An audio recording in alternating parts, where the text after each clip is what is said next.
You love this podcast, every episode. Imagine if you couldn't listen to it anymore, or if you couldn't connect to any podcast. Imagine what you'd miss if you had no internet connection at all. No way of finding a job or banking or seeking medical care online. That's what life is like for the millions of Americans facing the digital divide. Since 2021, AT&T has committed $5 billion to help connect every American, so everyone has the chance to thrive. Now back to the podcast. AT&T. Connecting changes everything. So good, so good, so good. Rack up the deals on everything summer at Nordstrom Rack and get brands you love up to 60% off. Vince, Kate Spade New York, Steve Madden, Madewell, Adidas, and more. Great brands, great prices. Every day at Nordstrom Rack. Just-in dresses, tops, shorts, sandals, sneakers, denim, luxury bags, and sunglasses. Rack up the deals today and save up to 60% on summer at your Nordstrom Rack store. It's June 19th, 1829, and another remarkable event is about to be uncovered by Arion, Rebecca, and Olly, the Retrospectors.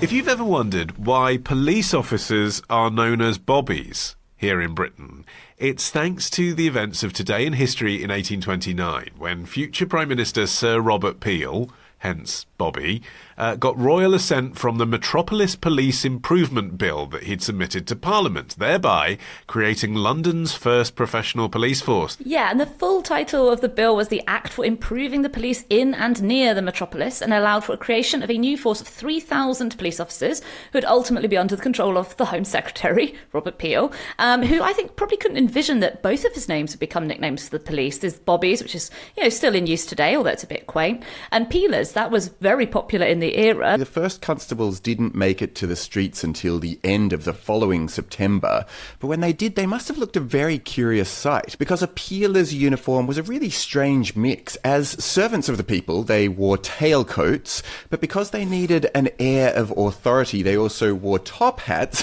which is quite funny, but they'd been strengthened with an iron ring at the crown so that they acted like a helmet. Then they had a stock around their neck, which was stiffened to guard against garrotting, and they had this heavy leather belt hung with handcuffs and a wooden truncheon, and potentially, but not always, a cutlass in a scabbard. It's the funny mix of sort of gentlemanly attire, isn't it, and thuggery. Yeah. Yes, exactly. They're kind of trying to get to. Excuse me, sir, is that a truncheon in your pocket? I preside over you, but I will also bash you. Yeah. But the whole uniform was also blue, so as not to make people concerned that they were being policed by the army, who at the time wore red.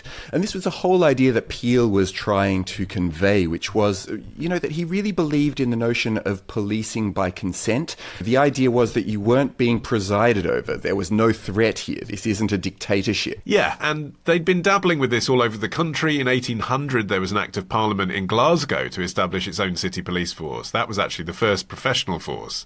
But when it came to London, it's such a huge area, and of course it's where then all the important people lived. There was a sense that we really can't blow this, and the public needed to be reassured, not scared. And also that they needed to be convinced that it was the right thing to do to fund these guys from centralised government. People before that had a local money link with the people who were watching out for them. And they felt they'd lost that link, and there was a fear that they'd feel, as you were hinting at there, that they were living under martial law suddenly, if the police force were too professional.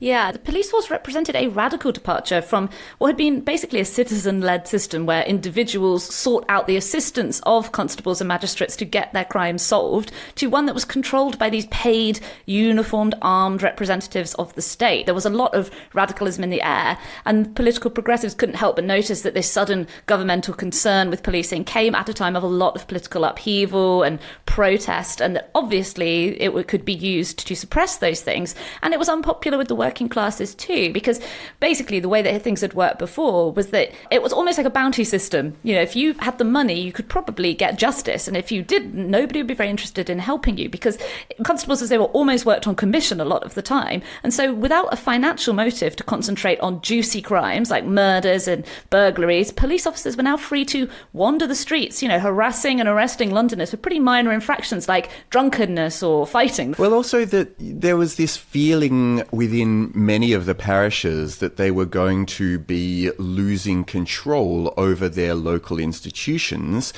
rather like what happened in the City of London, because the very, very heart of London, the City of London, Peel was very, very cautious not to try to have the Met preside over. So actually, even to this day, there's a whole separate police force for the City of London. For no reason other than tradition. Because we're a bonkers country. I mean, now it makes... Why does the City of London have its own police force? But what was the reason then? Why was he so cautious about that then?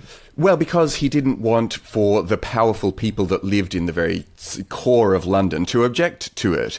And policemen were really trying to integrate themselves into a particular area, and they actually had to walk their beat really, really fast. They had to keep a steady pace of around 2.5 miles an hour, which is how they got their nickname PC Plod, because they were plodding along so very quickly. But the beat was intentionally small. They were meant to become familiar locally, although one important rule, they weren't allowed to integrate completely by having a drink in the pub.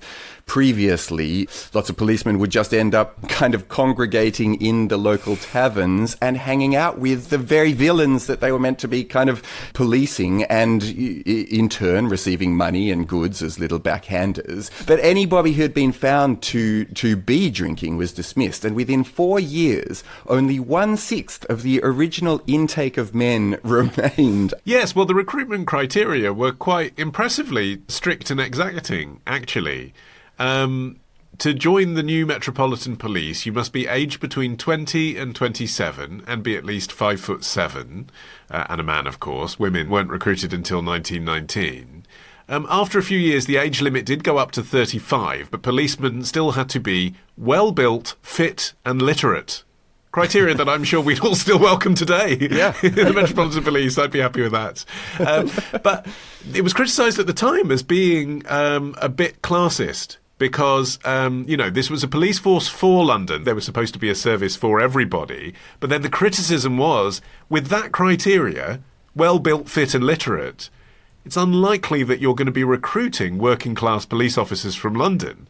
And indeed, most of the early recruits were from the home counties, because Londoners just weren't built like that then. They hadn't had the nutrition, to be that kind of person.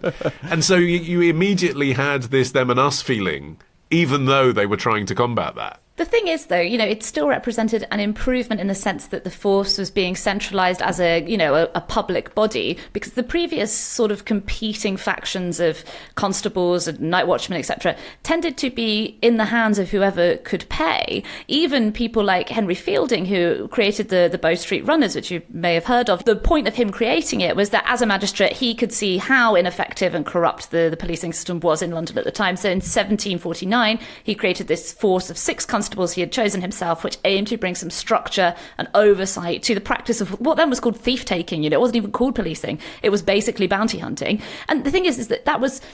a lot of people call it the forerunner of the modern policing system, but it was in the hands of Henry Fielding, who was a well-off magistrate. And although it was a positive thing, it could easily not have been. The whole system was in the hands of individuals. So at least this was trying to bring it into a centralised structure. But I think it's astonishing how coherent the stuff that came into law by royal assent on this day was, because Peel really had come up with an entire system that was very, for lack of a better word, civilized. The idea that police were doing this by consent in the first place, and also even the idea, so we have this sort of myth that police in the UK don't carry guns and never have, except for, very specialized officers. Yes. But even right at the beginning, there was this idea that a certain number of flintlock pistols could be bought by the Met Police. But while they had them in their possession, it's true that police officers routinely didn't carry them. And I think that's really important. That's been like one of the features of policing in the UK, that even as, so many aspects of this particular police force, the Met Police, have spread around the world, and it really has spread around the world, that's something that hasn't always gone with them. And I think it is to the benefit and to the credit of the police force in the UK that they had that in the first place, and they largely stuck to it. It made the force less violent than it could have been. But I do wonder if it again comes from class prejudice. slightly. You know, because I was a bit shocked to see that some of the officers were allowed to carry pistols back then, because I thought that they'd never had guns and that must have been a 20th century thing and only for people that had the firearms training. But higher-ranking officers were allowed to carry pistols. But you're kind of thinking, OK, well, how do you get to be a higher-ranking officer when there hasn't been a police force before? Yeah. And the answer must surely be public school and the army, right? Yeah, you could tell because they had the biggest top hats. Tomorrow. His style is described as abstract impressionism, and it is quite hard to imagine a chimp mastering any other kind of impressionism. Yeah. Ditch the ads and get a Sunday episode when you join CLUB RETROSPECTORS. Patreon.com/retrospectors.